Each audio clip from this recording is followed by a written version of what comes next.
Thanks, everyone, for tuning into the Stogie Geek Show. This is part 2 of our episode 71. I want to take a moment here to talk about our sponsors, Havana Cigar Club, a fine place to have a drink and a cigar.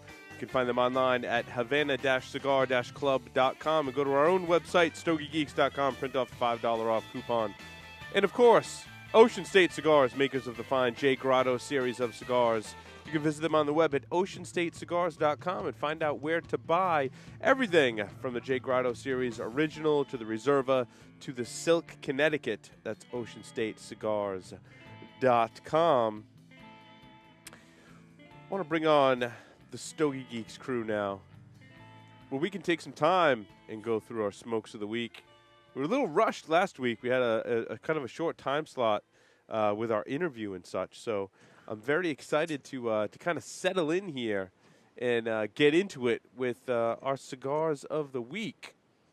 So I'm going to turn it over to Mr. Mark Jr. to get us started.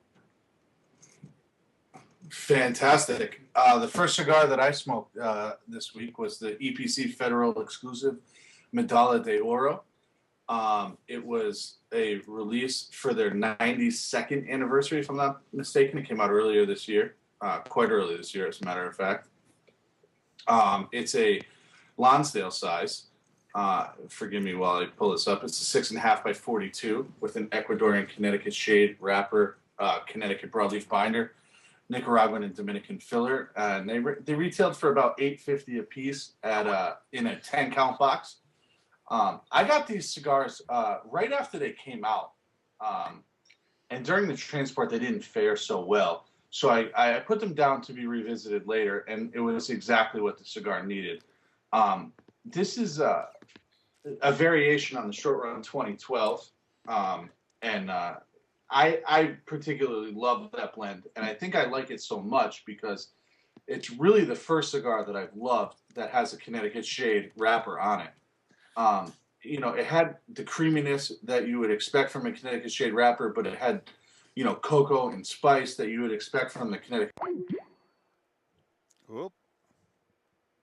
What do we do? We lost everyone? Yeah. On the Skype call. Please, take that with you. We're going to pause for a moment for technical difficulties. I'm losing my hat here, Stogie Santa. Uh-oh. Not good. People in the chat say they like the look I got going on. Yeah, you look like between... the Walter White look is what I was going for. Walter White and Joe Pesci. Oh, I can't get to it fast enough.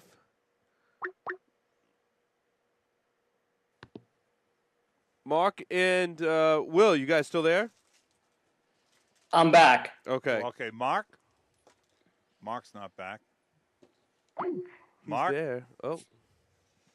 I'm just going to slide this laptop back over towards me. And I think Mark lost his internet connection. Will, why don't you take over? Okay. So I actually started smoking through Glenn Case's new Christoph line. Okay. Which is the Christoph Galardones DR4. Mm-hmm. So, for folks who aren't familiar with the Galardones, it is what Glenn launched at the trade show this year. It's kind of a change in direction for what he's doing with Christoph. He changed up the packaging as opposed to the rustic packaging. It's more elegant type packaging, I guess is the best way to put it. Mm-hmm. But he's also changed up some of the tobaccos, and he's actually working with a different factory, which is the PDR factory right now. I smoked the DR4, which is his Ecuadorian Connecticut wrapped cigar. It has a Nicaraguan Cuban seed binder, and it has 4 Dominican Cuban seed fillers, thus the name DR4. I like this cigar. It had a lot of classic Ecuadorian Connecticut flavor to it in terms of cream. It had some of that black pepper, wooden nut. The thing I got out of this cigar was there was a real interesting sweetness, and the best way I could describe it is it was almost like a raw honey flavor, and that I picked up as the cigar went on right now. I also love the retrohale on this thing. I thought it was a real nutty spice I got out of the retrohale. It's got a little more amp as far as a Ecuadorian Connecticut shade goes. It was I'd say it was medium bodied and actually went to medium to full bodied as it went on, and the strength was around medium right now. Now I'm kind of wondering if it's going to mellow somewhat as time goes on with this, so it may be a little bit higher right now. I rated it a box split. I think it was a real nice cigar by Glenn, and this was the only one I've smoked out of the line so far, but this was a good start to it. Mm-hmm. Because that's what I was smoking too, Will. But I did the Intensivo, and I'll tell you what, the total different DNA on that cigar. It's not your everyday Christoph. I really enjoyed that smoke quite a bit. I did what I did on that one was the Robusto size. But it comes in, I believe, in 3 different sizes on that, if I'm not mistaken. Like you're saying, the same thing. This one was the wrapper was the Brazilian Maduro. The filler was Nica, and the Dominican, Honduran, Cuban seed on the filler. And I tell you, talk about pepper and some nice sweetness off that was really good.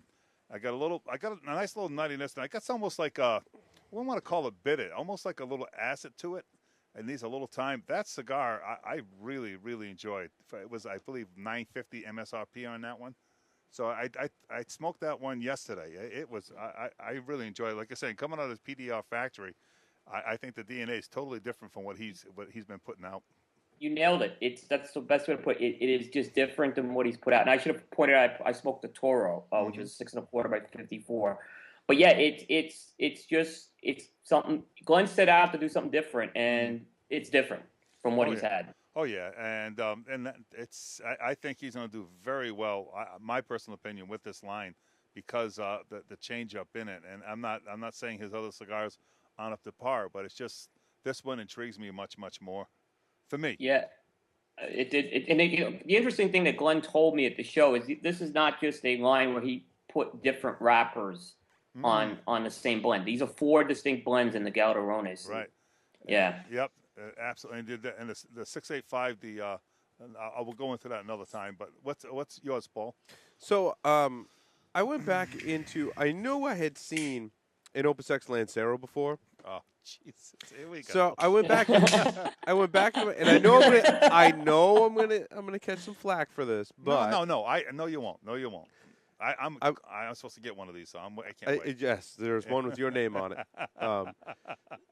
And this is the older release. So this is an Opus X Forbidden X Lancero. This is from the 2010 release. This is the CF box. So this is the Cigar Family Charity Foundation box that from 2010 that I purchased for an exorbitant amount of money. It works out to roughly $40 per cigar when you buy one of these bad boys. So I figured, it's got 3 years on it. It's time to smoke one of those. I got 2 inside of that box, so I smoked one of them. And really good. It had that Opus X does this change after roughly 3 years of age, in my opinion, and it develops this wonderful sweet flavor, and that really shines through in this particular size. There's not a whole lot of these Opus X Lancero sizes around, right? Right. So this is rare, and I do apologize for that, but it had that very, very prominent sweet flavor, which is very unique to aged Opus. I think is the particular sweetness that it embodies. I find is very unique to the Opus blend. Coupled with that leather, I think it gives it a nice balance. We talked about balance during our interview. I thought it had a really nice balance. The construction's kind of okay on these Lanceros. It's not the best Lancero I've ever smoked construction-wise. Did you touch it up a lot? Or? I did have to do some touching up in the draw. I had to kind of like puff on it twice to get enough smoke to come through it, and it wasn't plugged, so it was kind of weird. That's going to change that flavor a little bit. Yeah. So that was one thing that kind of detracted from the experience, but the flavor and the balance made up for it, and I thoroughly enjoyed it. I don't know if it warrants that high price tag, but now the reason I reviewed this is because they were just recently released in the cedar wrapping with a red band. And I think this is where, roughly they're going to – I wanted to see roughly where they're going to be in 3 years. Ask you. Yeah. That's a question. I don't mean to interrupt you. So do me that favor. Compare the two. The older ones have that sweetness. They both have the leather. The older ones develop that sweetness. And I don't like to say a cigar gets better with age, right? But I think that the sweetness comes to the forefront. You can kind of detect that in the background in some of the newer ones. But this one, it comes to the forefront, and that's what I really think the difference is between the two. And that's something I wanted to ask Gary and Chris before we left, is what is the preference of smoking? Some people like that nicotine rush on certain cigars. I wouldn't say rush, but the stronger aspect of the cigars. Whether they like, some people like to smoke them as soon as they're produced.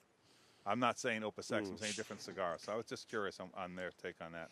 All right, Coop, what do you got next? Let's go back to Mark Jr. Mark, He just joined. All right, Mark, you there? Yeah, I'm back. Finish that assessment, Mark. Why don't you start from the beginning so we know what we're talking about? Well, it was that EPC 92nd anniversary from Federal Cigar, the Medalla de Oro. Yep. It actually ended up being quite a good cigar with some, after it tamed down a little bit. It had, again, the creaminess that you'd get from a Connecticut wrapper. Some of the cocoa you'd expect from it was very, very similar to what you'd expect from the 2012s. If you like the 2012s, it's box-worthy for sure. They come in 10 count boxes, and definitely worth it. So, and much fuller body though than any of his lines that he does, the regular lines. Don't you find that with the Federal, much stronger? It was definitely stronger than the regular 2012 right, exactly. Short run, yeah. But it was still very similar. It was just like an amped up version of it, really. Right, exactly. Yeah. Okay. So my rating on the Lancero Opus X was a box worthy, and Mark, you're saying this one is box worthy as well. Yeah, I kind of smoked this is a continuation from last episode. I kind of smoked a lot of really good cigars in preparation for the last show. Kind of had to cut it short because I knew we didn't have a lot of time. So I'm still digging back into some of those cigars that I smoked. So yeah, very good smoke. Okay. Let's see. Well, let's go back to you. I smoked a cigar called the AKA Solace, which is a cigar for a company called AKA Cigars. They stand for American Kick-Ass Cigars. They're a company that's primarily in the Southwest and Texas. They actually reached out to me, asking me to check out some of their cigars. So this is the samples that they sent me. The Solace is their Ecuadorian Connecticut cigar. Now, I looked at the band on this thing, and this is where you can't judge a book by its cover. And if you look at the picture I have, it's got this chrome-colored band with this tangerine background, right? Kind of a weird-looking cigar band, to say the least. I would use the word hideous, but okay. Okay. It's like a bad tribal tattoo. Yes. I smoked it, and after I smoked it, I started doing some research for when I reviewed it, and I learned a lot about this company. So this company, they were established a few years ago. They made a friendship with Christian Eiroa. Christian Eiroa brought them into his factory, and then eventually when they went to Davidoff, they got access to the Davidoff factory. So the Solace was released actually last year. It's a Ecuadorian Connecticut wrapper, Honduran Criollo binder from the Eiroa Farms, and then it's got a triple filler of Dominican and Honduran, also from Kellner and Eiroa Family Farms. This cigar was a real surprise. I mean, I'll tell you what, it had it wasn't anything groundbreaking in terms of Ecuadorian Connecticut from a flavor perspective. A lot of cream, it had a lot of natural tobacco sweetness. The pepper was like this nice white pepper. I really enjoyed it. Not a nicotine bomb. It's still going to be mild to medium, so it's not going to knock you down by any means. But the flavors were that medium-bodied, and they were just good flavors. And then I wish I had some pictures of the burn, because this thing just was like a no-maintenance cigar. It was like set it and forget it, is what I like to say. I lit this thing, and it burned and drew perfect. It was worthy of a box split, because I could see this is a cigar, while I don't reach for a lot, it's a cigar that I can see keeping around for that morning smoke, or when I need that milder smoke and want a lot of flavor. This was my surprise smoke of the week.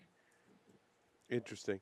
Mark Jr., I wanted to come back to you. Speaking of strength, how was the strength on that EPC from Federal after some time? It was a little amped up as opposed to the other one. Yeah, I find that with that blend, that particular release from him, which is Mark, weird. Go ahead, Will. What did you rate that as? Did I catch that? I said it was box worthy. Okay. It comes in 10 count boxes, so I think it's worth a 10 count box. Yeah, for sure. Yeah. Okay. Why? What did you say? I'm actually. I'll be honest. I loved it so much. It's contending for a possible cigar of the year in my book. Wow. No kidding. Yeah. Wow. No kidding. Yeah, I loved it that much. I think it's the best. I think it's the best blend that he's done in the short run Connecticut, so to speak, because he did that short run 2012 as well. And then as far as the Connecticut goes, I think it's I think this is in that Lonsdale. I thought it worked perfect. So I mean, right now it's probably in that Chuck Norris range with my book right now. I really love that stick. I had as I wrote it up, I had some. They didn't fare well in transportation when they came to me, so that may play into some of my assessment here. But it was after some time, it did very well. So. I wanted to go back to a cigar I talked about last week, and that was the Arturo Fuente Añejo, the number 48, the Churchill. And correct me if I'm wrong, Stogie-san, this was some of the same cigar that you sent me for that event that I did out in Las Vegas. Correct. This is just a fantastic offering in I don't think a lot of us would sit here and say that we're Churchill smokers and that's one of our favorite sizes, right? But this is just a solid Churchill. It's got to be one of my favorite Churchills of all time. And I put some pictures up on the Stogie Geeks feed, and this cigar was just covered in plume. I mean, so much so Expert Steve looked at these pictures and was like, you sure that cigar was okay? That was over 2 years old. Yeah, so this was about 3 years old. This came from that holiday sampler. I mean, it's the plume, I think because the wrapper's so dark, and the plume is so white, it just stands out. And you can really see it, and this was fantastic. I would have a box of these. This is box worthy all day long. It is just a wonderful the smoothness of this smoke when you have them after they've got this much age on it. Really, really impressed me. And it's not that strong either. No. A lot of people will compare this to Opus X. It's not. No, it's a different. Not. You're in different ball games, right? Oh yeah. This is a totally different ball game. You can almost have this in the morning with coffee. That's how, after 3 years, kind of how it's mellowed out. So I really liked it. I wanted to just show the pictures to everyone and definitely say these are box worthy. And also recommend as the holiday season comes around that these Fuente samplers are a great value. Oh, yes. Because you get a little bit of everything across the line. You get a couple of Opus. You get a couple of Añejo. You get a couple of Connecticut's. You get a couple of Hemingways. You get a couple of Chateau Fuentes in the Maduro wrapper, and just a great thing to buy and age that bad boy for 2 or 3 years, and you'll be pleasantly surprised with the results. Okay, what do you got next, Paul? That was my one that I had next. Oh, okay. All right, then my next ahead, one Mark. is it's a Fuente smoke as well. It's the 858 Rosado Sungrown. Again, I reached for kind of some special cigars here. It's a 6x47, slightly bigger than a Corona Gorda, I suppose. And there's not a lot out there about this cigar. What I could find is that it's an Ecuadorian Rosado wrapper. It's different than the Opus Rosado wrapper with a Dominican binder and filler. And as I said, this may be the rarest cigar that Fuente has put out, except for some of the one-off Opuses. There weren't very many put out, and there's even like people out there that are very knowledgeable about cigars that don't even know that this cigar exists. The sweetness that comes off of this cigar is quite ridiculous, as a matter of fact. It's I guess I don't really know how to say anything other than I've never really tasted sweetness like this on a cigar. But it is paired nicely with some Dominican grassiness and a touch of earth. A little bit of nuts. It's a very complex cigar, and these are quite old now at this point. I think they came out in 2003 or 2002. Yeah. Wow. That's some this serious is aging. this is truly a must-have for any cigar nut out there, and it is an Oasis level smoke, like without question. And when you're saying not known about, how's this? My rep for Fuentes, he hasn't been around a long time, and he's never heard of this cigar. I was there that day. Oh, were you? I was the one who asked him. Okay. I said, so when are these Rosado Sungrown 858s ever going to show up again? He goes, oh, no, you guys should have them here. And I was like, no, we don't have them here. Not the sun-grown. Not the Rosado ones. Is it true, Stogie Sander, that I think I heard this on an old show that a customer, you accidentally sold the customer that? No, that was the sun-grown that we were doing. One of our less intelligent people behind the counter was putting the sun-growns, the 858 sun-growns in and selling them, the regular Florafina 858s. It was selling the sun-growns to people. Oh, okay, so it wasn't the Well, Rosado. no, it wasn't the Rosado. Oh, no. Okay. I would that stands out like a sore thumb. Yeah, okay. Stogie Santa would have stroked out. If Oh, somebody was selling I would have definitely. I had a hard enough time with the 858 sun-growns. I had to pull him aside and talk to him about that. But the 85, I think he would not been there anymore. Whatever. So, Will, back to you. Okay, this was actually one of the leftover ones from last week, but I smoked the new Davidoff 25th anniversary, the Davidoff of Geneva 25th anniversary, and I make that distinction because Davidoff's actually releasing two 25th anniversary cigars. One is the Davidoff of Geneva, kind of marking Davidoff's 25 years of getting out of the Cuban cigar market. And then the other one's actually 25 years of their Davidoff of Madison Avenue store, which is going to be a retail exclusive. This is the Dominican Puro using their proprietary Yamasa wrapper. The interesting thing about this cigar, and I think we're starting to see a trend with Davidoff slowly, they're starting to inch their way to these bigger ring gauges. This is a 5x56. They have the Year of the Horse coming out, which is going to be their first 6x60. So Davidoff's definitely starting to get their feet wet with the bigger ring gauges now. Overall, it was a pretty good cigar. It was it had a lot of nice classic Davidoff notes of grass pepper, nut, and this caramel sweetness, and I was enjoying it. The back nine just disappointed me. wow. The back nine disappointed me. It got the ones I smoked got harsher and rougher towards the end. It probably would have been close to a box where he had it stuck it out, but in the end, I'd say it's still a fiver. You know, it's a limited cigar. There's not going to be. I think there's only like 3,000 boxes they're doing of this, so I'd still get 5 and keep them in my humidor and see what happens. But I was a little disappointed with the way that cigar closed out. And you know, yeah, a lot of Davidoffs do that. Now, I smoked a Davidoff Millennium Blend, and I must have not taken a picture of it. It was on the Thursday before our epic show on Friday, and I had a Toro-sized Millennium Blend that had probably a couple years of age on it.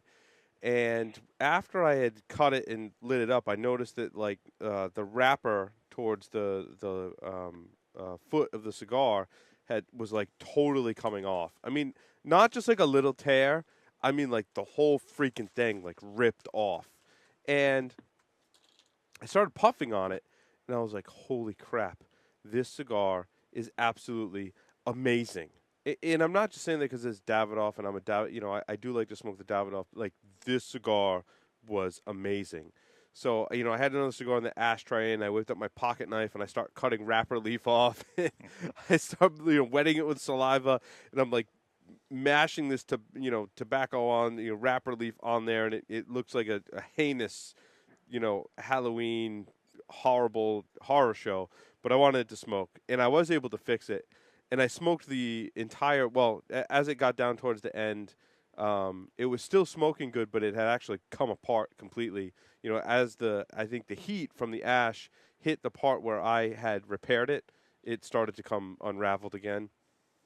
But I will say, that was one of the best cigars that I've smoked in a long time. That Millennium Blend, after it ages, and I think above and beyond the Robusto size that we've smoked with some age on it, is absolutely amazing. That cigar was just all about flavor. A touch of grass, but tons of sweetness, tons of all these different kinds of flavors. And it was fun. I couldn't even pay attention to what I was doing because the cigar just like totally grabbed my attention and just delivered in the flavor department. So Excellent. But, Will, I've had your experience with some of the Davidoff, as all of us have, right? With some of their special releases. Some of them. Yeah, some of them are not that great, and some of them are outstanding. But the problem is they all carry that Davidoff price tag. And you have that $22. This one I had. Yeah. Right. So for that, I mean, you want it to finish good. You want it to smoke right, and you want it to deliver that flavor all the way through. So, Mark Jr., back to you. So my next smoke was another special smoke, and it kind of relates to one of the cigars on Paul's list. I smoked an LFD Factory Press 2. It's a 6 1/4 by 54, box pressed, really beautiful cigar. Connecticut broadleaf, Dominican binder filler. This was released in 2006. I had to dig kind of deep into my humidor for these because I've been saving these for a special occasion, and instead I decided to smoke it for no better reason than it was just wanted to smoke a good cigar. I love these factory presses pretty much like across the board. And this one was no slouch. It had a really dominant flavor of coffee and cocoa, but there was some earth and grass in there as well. The cigar is truly rich, like a really, really rich flavor that didn't disappoint the whole way through. And this is one you should search out as well. I'd even be willing to fight Chuck Norris for it. So, you know, it's interesting. I did some searching on our site to see which factory presses we've actually reviewed, and I noticed we'd never reviewed an LFD factory press number 3. So I took it upon myself to smoke one, and I too, Mark Jr., rated it a 4.5. Fight Chuck Norris for them because I thought it was awesome the entire way through.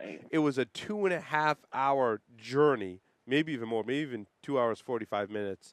And it's interesting, Mark. I got some different flavors. I got a predominant, almost like a cedar flavor from the cigar, coupled with a little bit of sweetness. I didn't get that really kind of dark, rich cocoa flavor from it. It was a little lighter for me in the flavor wheel. You know, it kind of went into that more wood and sweetness kind of flavors than it did the richer chocolate and espresso flavors for me. But nonetheless, it was awesome. It was awesome. And I'm really glad that I stocked up on the 3s and the 4s when they were available. And I would say, you know, you can't really you buy a box of 50 of these if you want to buy a box, right? They come in those trays and stuff. I usually buy a full tray of them just to make it easy. Speaking of rich and cocoa, that's what I'm getting on the end of this. I am too. This cigar is fantastic. Yeah. Isn't it? Yeah. Well, what do you think of this Ezra Zion? I want your assessment on it as well. I know Stogie Sand and I have been talking about it a little more than you have. No, I'm very impressed. I'm very finicky about the San Andreas wrapper, and I think they nailed it with this. There's just a lot of sweetness on this cigar. It definitely, the flavors really come out. It's not, the sweetness hasn't pittered out on this thing either, which is what I really like. I was getting in the middle a little bit of a heavier, what I call syrup, almost like a syrupy taste, and I don't mean that in a negative way. No. It actually tasted it kind of just amped up the body of it a little bit more. And it's not getting overly spicy. I'm about halfway done. I've been going a little slow here. I didn't say this when we were talking, but this is my 4th cigar of the day. Oh, we lose him? He's got some bandwidth issues going on there, Will. When a 4th cigar can get an impression on me like this one has, it's making its mark. Can you hear me? Yep. Yeah, this is my 3rd cigar of the day. That's my 4th, and I still... Yeah, I'm still getting a tremendous amount of flavors from it as well. Okay, so you heard me on that. Yeah. Okay.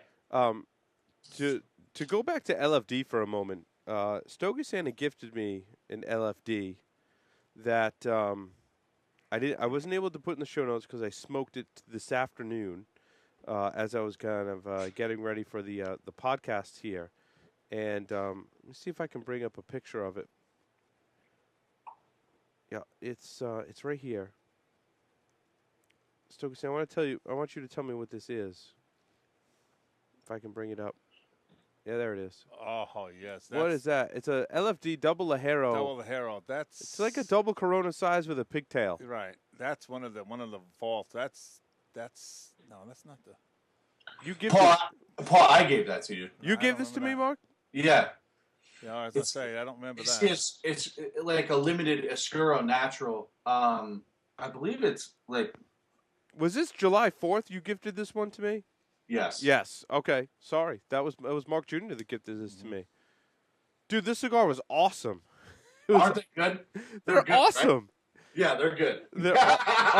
I mean, that aged LFD tobacco just it did a happy dance on my palate, man. It was just wonderful to smoke. I smoked it during my podcast before this one, and really, really liked it. Nice, sweet flavor. Nice subtle spice, very well balanced, very smokable. It's a double Corona size, but let me tell you, it keeps your attention throughout the whole thing. I really liked it. You know, LFD is one of those brands that I was a huge fan of their older stuff, Yeah. and like, I don't know what's going on there, but I just don't seem to like their new stuff as much as I like their older stuff. Right. The only thing I like that they got new is the Colorado Oscar. Colorado Colorado. Oscar. Rah, rah. Yeah. No, absolutely. That's a Yes. great regular release that they Right. have out there. The regular stuff is just mundane. I'm still a big fan of their limiteds. Yeah. And I still have a bunch of Ligero cabinet series that are really old that are fantastic. But yeah, just for whatever reason, I don't know what's going on there. They're not bad by any stretch of the imagination. No, It's but not it's as good as they used to be. Right, exactly. Will, back to you. Okay. Hopefully you're not going to make me say the name of this cigar. We but are. I smoked the Roma Craft 2013. Give it a shot. Give it a shot, Will. Oh, I got butchered last week. I got brutalized by you guys. La Campaña de Panama Soberana. I think you did fantastic with that. Great job. pronunciation. Great. Better than the Colorado. This is an interesting looking cigar. Will, describe the shape and the look of the cigar. Yeah, so this was Roma Craft's first true limited, and they modeled it after church bells in a neighborhood in Esteli. So I guess Skip Martin decided he wanted to make an artesian type cigar. So it's shaped like a trumpet almost. It's got a closed foot, and then towards the footer of the cigar, there's several strips of Ecuadorian Connecticut shade and Brazilian Arapiraca over this Ecuadorian Habano wrapper. So this cigar, if you look at it and you want to look at something that stands out and is limited edition, this is it. This cigar stands out. It's true artesian, and they did this, as Skip talked about last week, without a cigar mold, even better. So I actually lucked out that there was an event down in Charlotte, and that's actually where I connected with Skip to get him on the show. And they got some bundles of this for the event for sale. So it's a $14.95 cigar. In addition, it has a Connecticut broadleaf binder and Nicaraguan, Dominican, and Cameroon filler. And as Skip talked about, it's a potpourri of a bunch of tobaccos they've done on their core line. So they kind of put this all together in there. And it's a 5-inch cigar, which is 60 ring gauge at the footer. So the deal was artesian cigars sometimes when it comes to burning, and this is where they look nice. And I did have some burn issues at the beginning of this thing. And I think this had to do with the combination of the closed footer, the covered footer, and some of the strips. But once I got past those strips, this thing burned fine. So it was just, I had to do a little work at the beginning with it. The draw was phenomenal. So there were no issues with the draw. This thing drew phenomenally. The flavors were great. It had a lot of mocha, natural tobaccos, and pepper and wood. So the flavors were great. I thought it was actually a pretty strong cigar. I actually have it full strength and full body. So that this cigar had some firepower. It may mellow down over time with it. I think if you're a Roma Craft fan, you're gonna love this cigar. I think this is everything that Roma. It's something different. It's a box split. It probably would have been box worthy if I didn't have the burn issues at the beginning. Nice. Yeah, it's definitely a unique looking cigar. Yeah, I just said it should be coming out. Skip said next month, and I guess if you're a Roma Craft fan, you're gonna want to get this cigar. One of the things that's really grabbed my attention about this Ezra Zion is the amount of time that it's burning. Yeah, look. It is a long burn. I'm only halfway. Yeah. I still have the final third here. Oh, me too. It's just burning really slow. Very nice. Yep. I smoked a Tatuaje Havana No. 6 Gorditos Toro Grande. This is a Habano Ecuadorian wrapper in a Nicaraguan binder and filler. It's a 5.5 by 56. They come in boxes of 24. And there was this moment in the beginning where I got really excited, and there was this explosion of flavor, and I was like, wow, because this one's got a little bit of age on it. That quickly dissipated, and, it was good. It was good. If that first third had kept up, it would have been really, really awesome. But, say what you will about the Havana Cazadores, or the red label as we call them. They're a great smoke. They're priced very reasonably, so I can see where this would appeal to a certain kind of market type. I'm saying $5 Because if you age these, you get that nice transition from that first third into the rest of the cigar. And the rest of the cigar wasn't bad. It just didn't hold up to that first third. So I really like the smaller Vitolas in this blend. mm. Like the Veracruz that was exclusive to Holtz, and then there was the Veracruz number 9 too. Yeah, they were those are really good.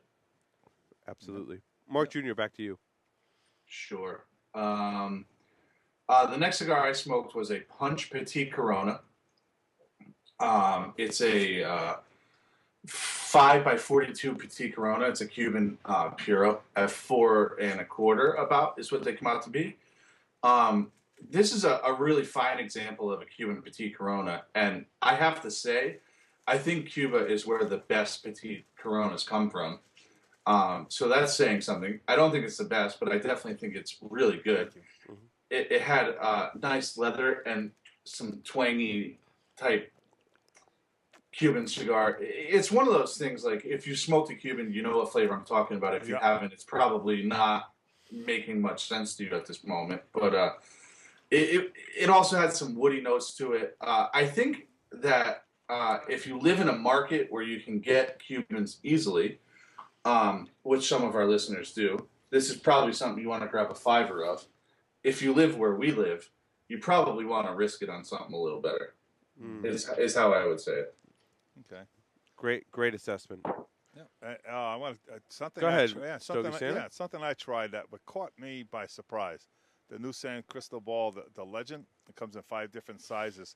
The wrapper on it's the Ecuadorian Sumatra. I like those. The binder fill of Nicaraguan. I tell you what, the one I did was 6 1/4 by 52. This is dead on medium. It's a nice introduction. Again, from Pepin. Nice little spice to it. Not much at all, just a little bit. And right in the middle, what I found out with that, I got a nice sweetness and almost like a mocha flavor to it. And I come back to the back 9 of this cigar was really, really nice. It caught me by surprise. It really did. It was a nice cigar for $7.75. I'll tell you what, Ashton has got himself a nice cigar. It's a nice fiver at this point. A good fiver for $7.75. I think it's something to look for. The sweetness on the end, like I said, was really, really nice. And somebody wants a medium body cigar, and you think of Pepin. What do you think? I got some little faints of pepper in there, not much.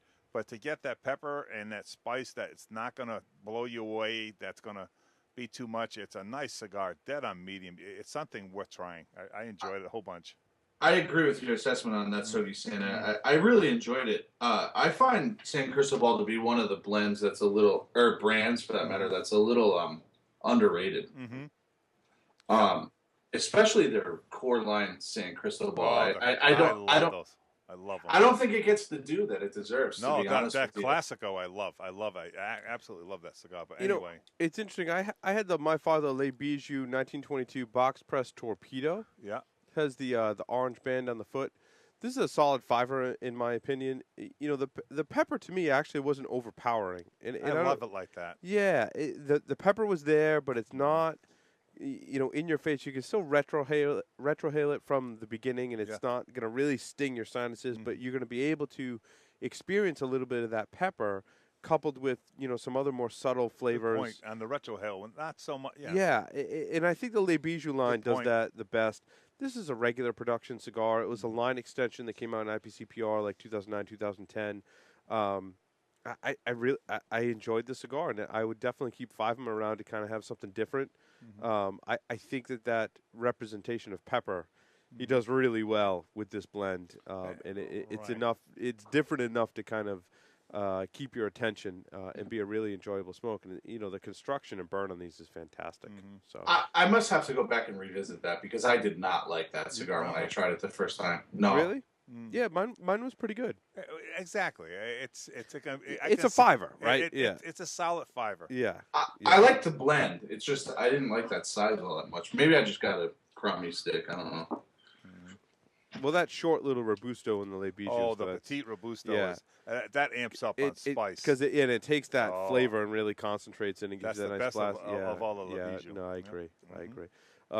Just really quick, going over to the Cuban line. No. I got these right here. These Monte Cristo cigarillos, Mm-hmm. Peritos they call them. I'll hold this up to the camera. I don't know. To me, is this really a cigar? I don't know. The reindeer are calling. Yeah, is that a cigar? I don't know. It's more like a cigarette-sized cigar. My neighbor was kind enough to gift these to me, and it did have that, that a little bit of that Cuban-esque twang that you talked about, Mark Jr.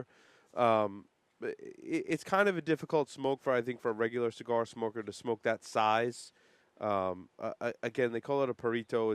It's almost like a cigarette-sized cigar. It's a very short smoke, about 20 minutes, 30 minutes maybe. I tried to smoke it slow, but inevitably,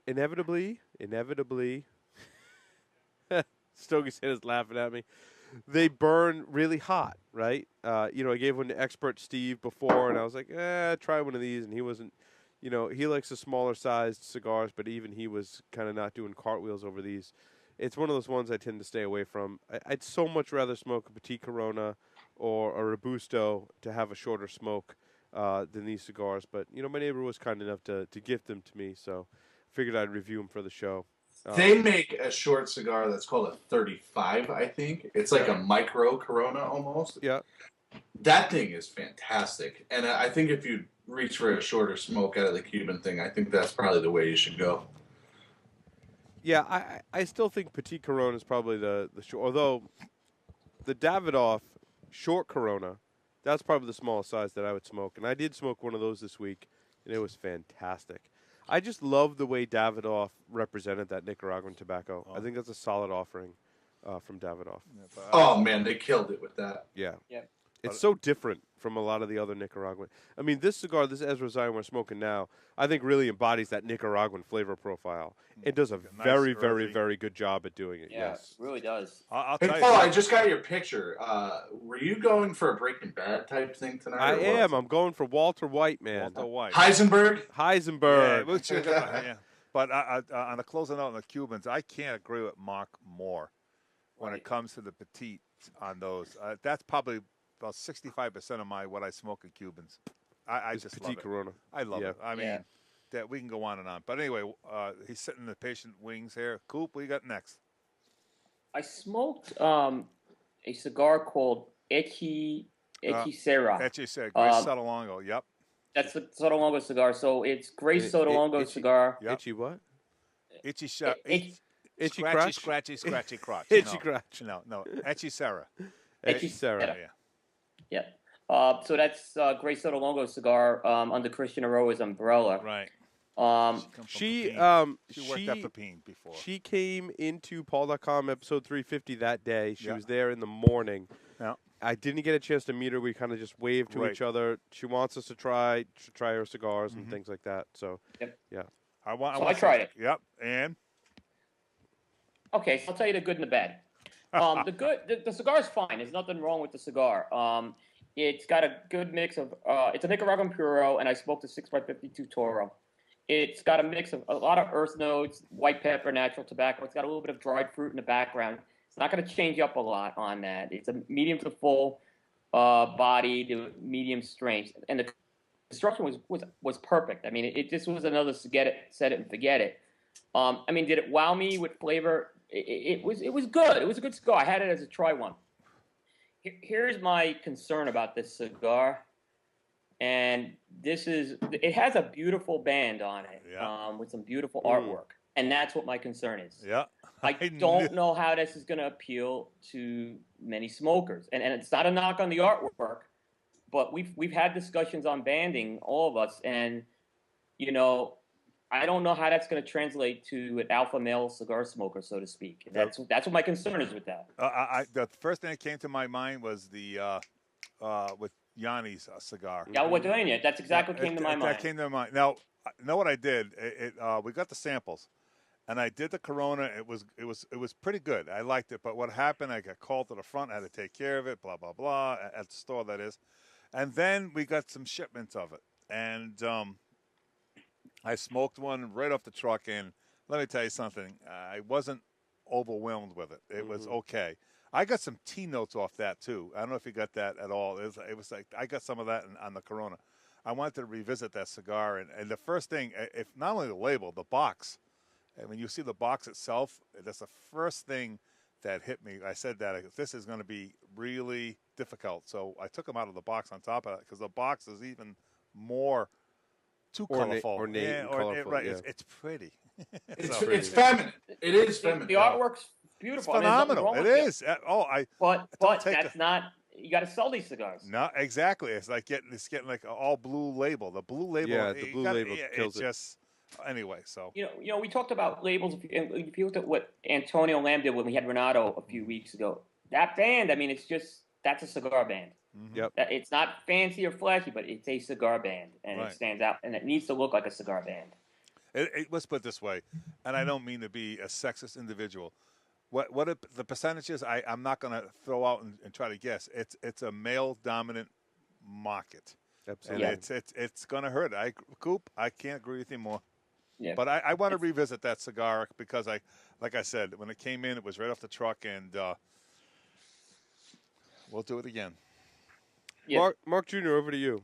The last cigar I smoked falls into a similar category. I find that a lot of people don't smoke Lanceros because they find them to be fairly feminine. And I smoked the Tatuaje El Triunfador Lancero. It's the original brown label one. Yep. 7.5 by 38, very typical Lancero shape. Connecticut broadleaf wrapper, binder and fillers, Nicaraguan. Pretty reasonable at $7.50. I think this is one of the best Lanceros of all time. It's not number one, but it's in the running, right? Oh, absolutely.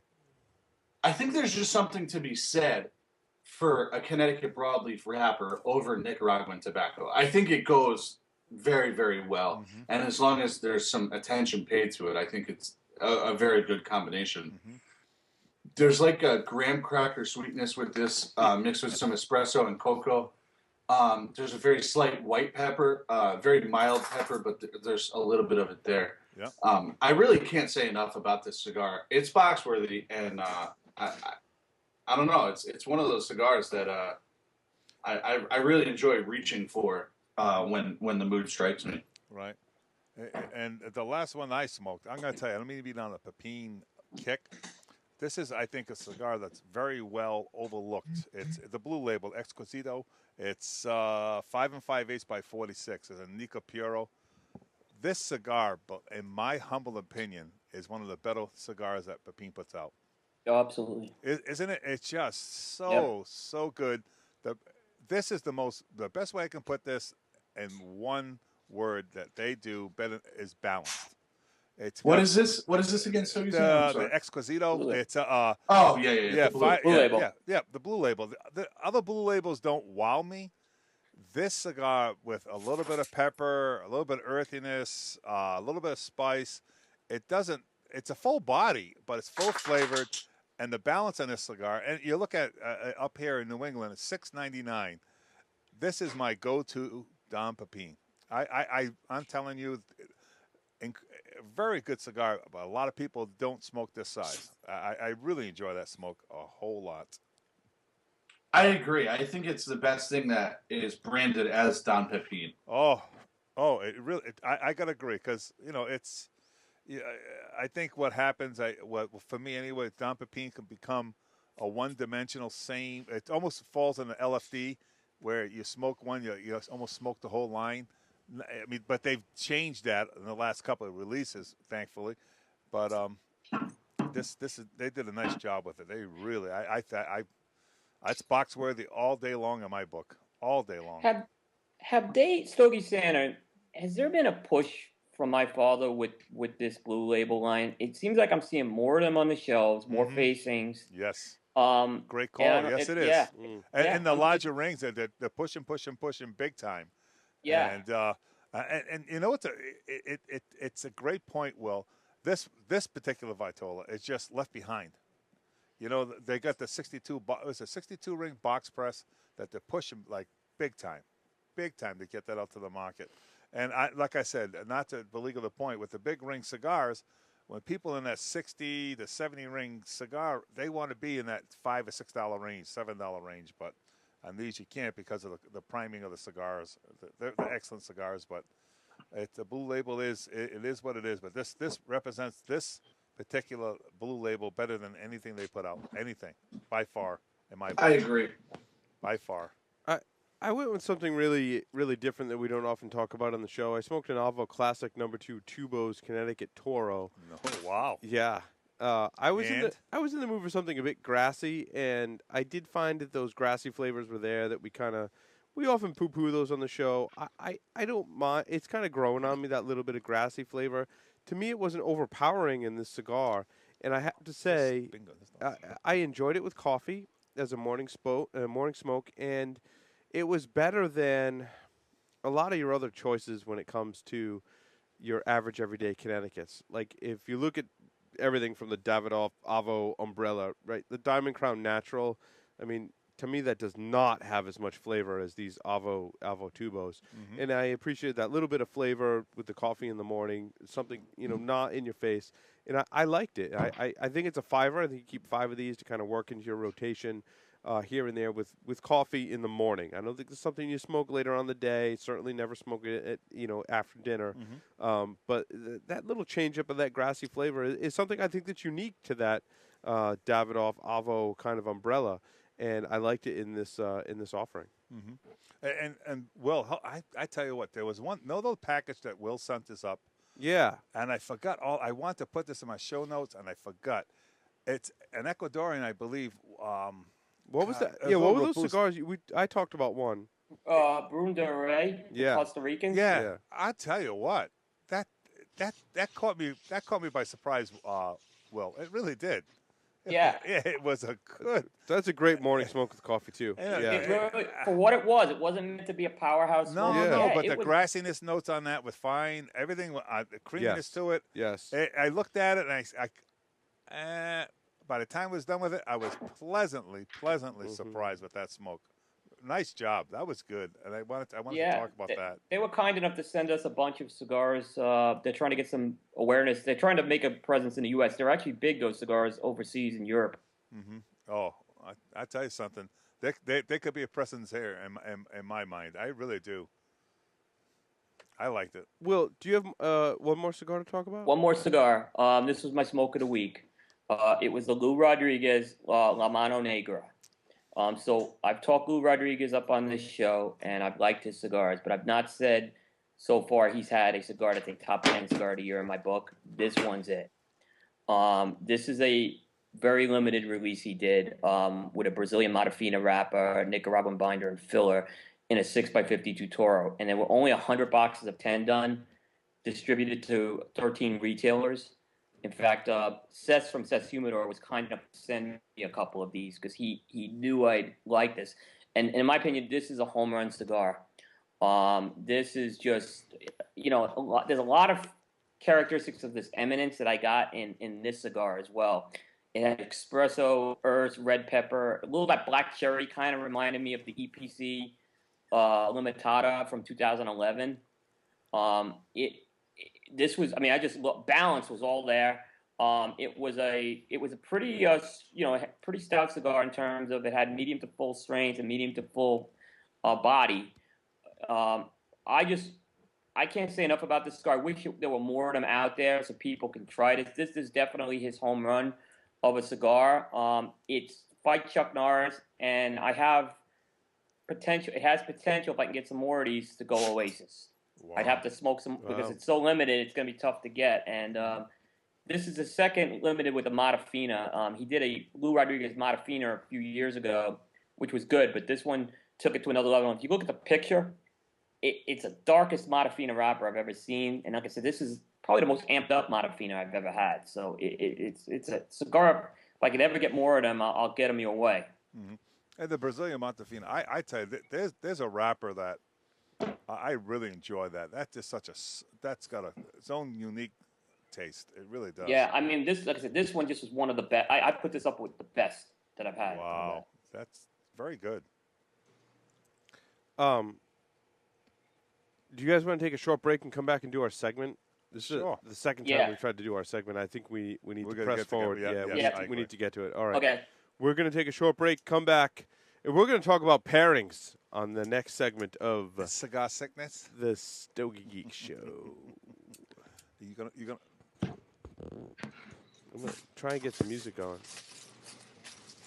What's that? Yeah, why not?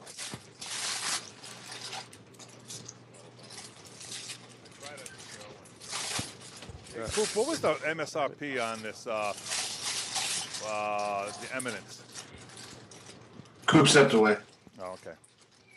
You're gonna like that mock a lot. You really are. I think a whole bunch. It sounds like I just did a search. There's a place in Cranston that carries them. What, Donna?